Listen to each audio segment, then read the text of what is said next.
This book proves that it's not always better down where it's wetter. We are doing a review today of Girl with a Thousand Faces. This book is historical fantasy. It deals a lot with Chinese folklore. It takes place in China, in and around Hong Kong mostly, and the walled city of Kowloon, during the latter half of World War II and during the 70s. So you do have sort of a dual timeline going on there. While the book does follow two women, you actually start with just one of them. She wakes up in the ocean and she has no memory. This is shortly after the Japanese take Hong Kong. Reasons you might not like this book. It can be a little on the nose. And when I say that, what I mean is, you know how people talk about new Netflix series that come out more recently, and they always say these are made for people who are only watching it in the background, and so characters are constantly restating the plot like every 5 minutes so that the people second screening it can keep up.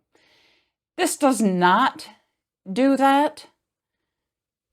Like, I don't really watch Netflix unless someone has told me specifically this series you need to watch. So I don't know that feeling of somebody telling you what's going on every 5 minutes. But there are parts in this book where some of the dialogue can be a little on the nose.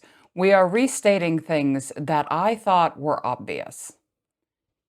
I guess it's possible that they are not always obvious to everyone, but to me, they felt a little obvious. There's also a lot of information about kind of the moral of the story. I don't, modern literature generally doesn't have a moral of the story, but this one I feel like kind of does. And sometimes they can be a little like overt about it. Some of the characters in this book will say out loud, you know, this is what you should be learning right now. This is what you should be thinking about right now. Some of the, like I said, dialogue can be a little on the nose. Some of the insights can be a little on the nose. Some of the things the characters think about can be a little on the nose. So there are those parts in this book that I did not entirely enjoy, but I will say that they are fairly short parts of this book. This is not the whole book. It's not happening every 5 minutes or whatever they do on Netflix shows these days. It's not happening that often. There were just a couple. There were a few parts of this entire book. Through the entire book, there were only a few parts where I was suddenly thinking, this is obvious. Did we need to restate that? Or this is a little on the nose, or I'm not sure this character would actually be thinking any of these, something along those lines. I would have that thought, but it only happened like maybe 3 times in the entire book, so I don't know that it's a huge thing, but it does happen. So like, if you are allergic to people stating things that you thought were obvious, that might be a pain point for you. Let's get into what this book is about, because let's I think this is a good book. I'm just going to say it like right up front here. I enjoyed this book. Do I think it's important and very thought-provoking? Not entirely. Like I said, I think some of the things stated by the characters were a little obvious to me, but the story, the actual folklore, the things that are going on in the plot, I found entertaining. I enjoyed talking about that. I do enjoy learning about other cultures and what sort of folklore there is going on there. I I actually learned recently that mogwai is an actual Chinese word for a kind of demon, because it's used in this book to refer to a cat spirit. And I'm like, why is she calling that cat spirit a mogwai? Yeah, yeah, mogwai, that word exists. That was not made up. I was today years old when I learned that, and now I don't know. I have to question my entire childhood at this point. I need to go back and rewatch everything I watched as a child. Anyway, this does take place in China, and in around mostly in and around Hong Kong, though there also is an island, a fairly small island that is also in this book. I will note that the woman we follow at the beginning, the one who wakes up on the beach with no memory, she is not the girl with the thousand faces. That's not her. So if you go into this book thinking like the first person you meet is going to be the girl with the thousand faces, it's not. It's not her. You don't actually meet the girl with a thousand faces until a third of the way or half of the way through the book. It's like you're following this girl with no memory for some time before you recognize that you are now dealing with the girl with the thousand faces. You will learn a lot more about her. This book technically follows two women through the time period in their lives from basically the fall of Hong Kong to the Japanese, when the Japanese occupy Hong Kong, right around then, to about 77-ish, late 70s, mid 70s.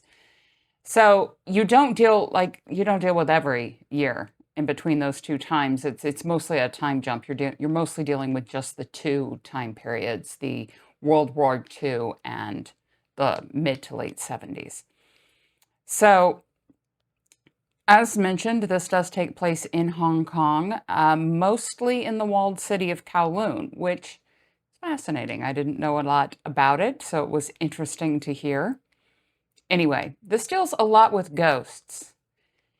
In this universe, ghosts are normal. Like, it doesn't, it's not shocking to anyone to actually see a ghost. People don't talk about it like it's a haunting because ghosts are pretty normal. Everybody knows that they exist. Everybody sort of knows how to deal with them, though not everyone can. They are often not great. You usually do need to take care of them somehow.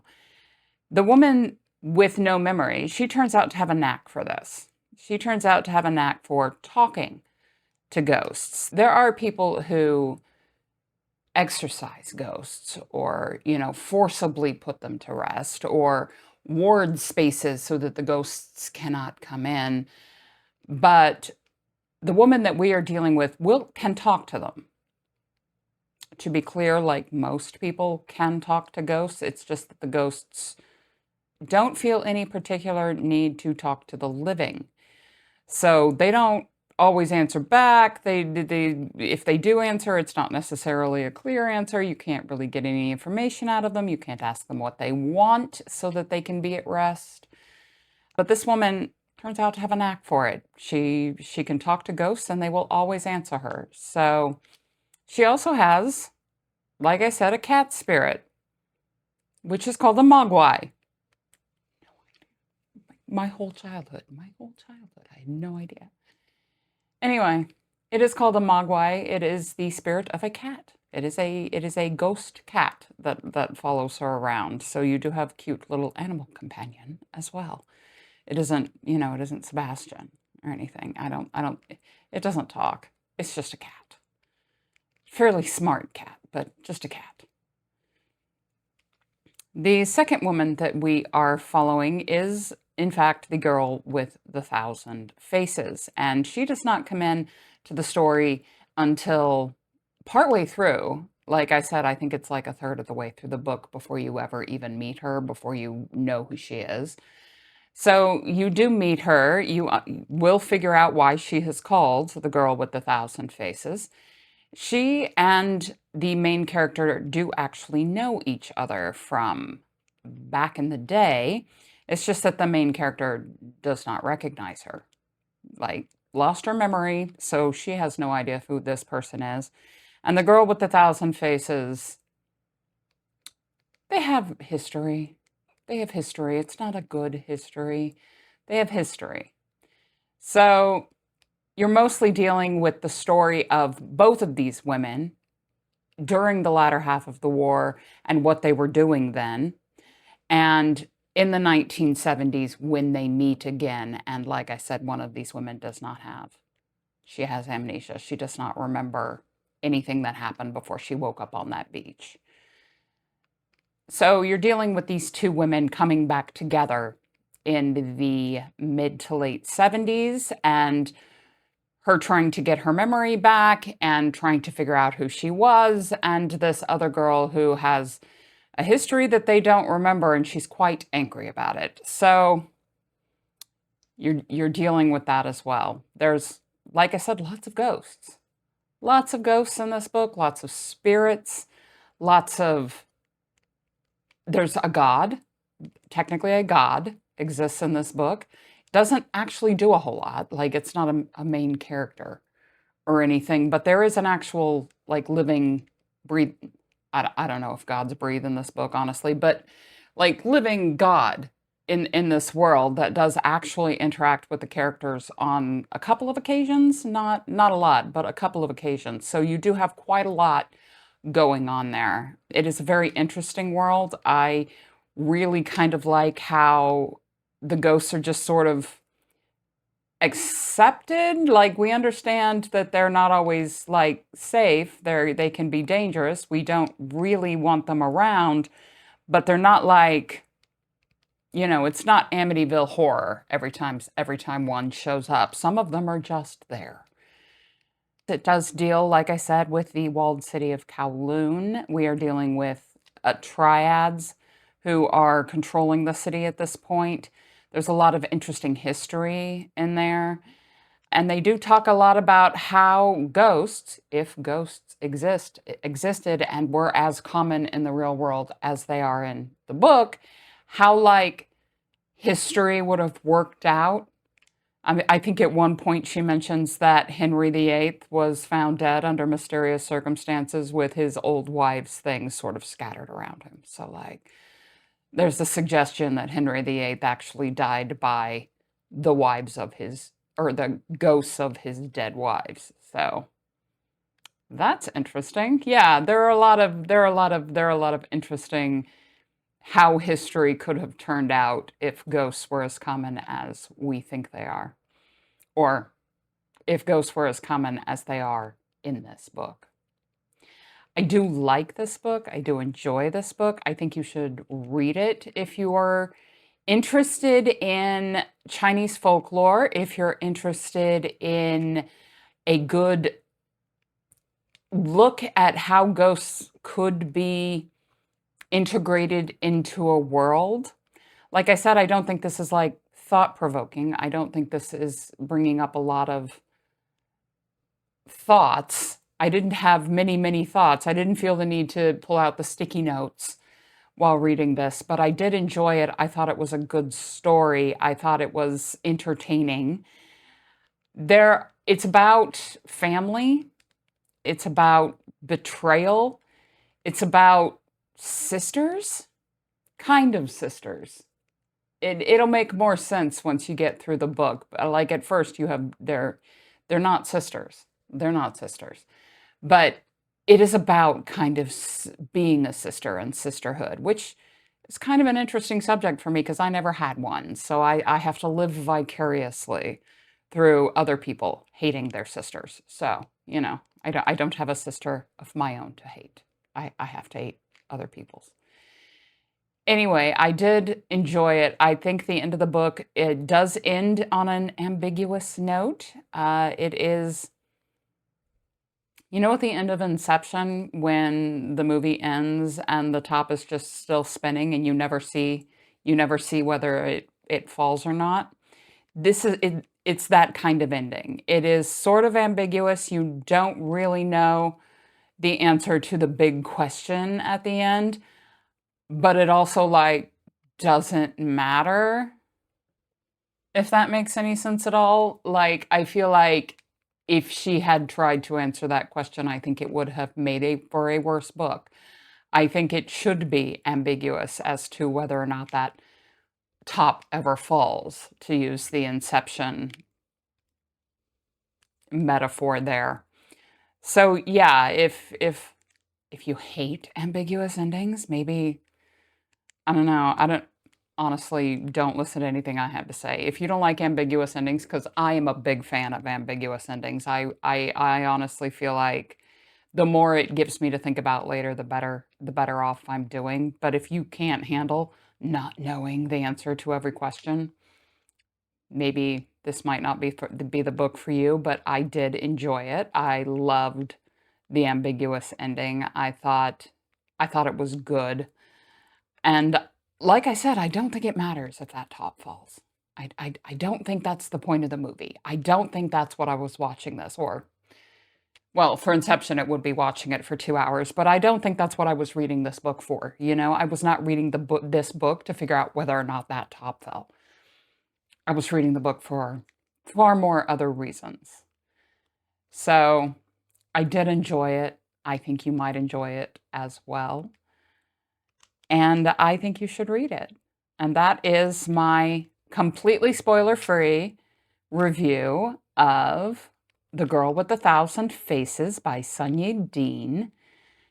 Very, very entertaining story. I did enjoy it. I think you should read it if you're interested in supernatural, if you're interested in ghosts, if you're interested in Chinese history and or folklore, if you're interested in World War II and what was going on in places other than the US, Britain, and Japan during World War II. I think if you just like a good supernatural kind of, not really thriller, but, supernatural things going on, and animal companions, if you're into cat spirits. If you're into cat spirits, the cat spirit is chef's kiss. Chef's kiss cat spirit, who you will in fact learn is called a mogwai. If you're interested in these reviews, if you'd like to hear more, if you want to know what I'm up to, please give us a like, please subscribe. I will be back later. I will note that next week would usually be my end of month wrap up, but I'm not going to be here for the end of month. I'm actually going to be on the road through the end of last week of August and first week of September. So yeah, not actually going to do the wrap up, but you will get next week. It will actually be my Hugo ranking. So you'll be able to figure out which books that are in the running for the Hugo were my favorites. That will come out shortly before the Hugos are actually announced. And then I will just wrap up all of the books from August and September at the end of September. So you'll have to wait a little bit for my next wrap up, but I think there are some interesting things still to come. Like I said, please like, please subscribe, please share, and I will see you later. Thanks for stopping by. Bye-bye.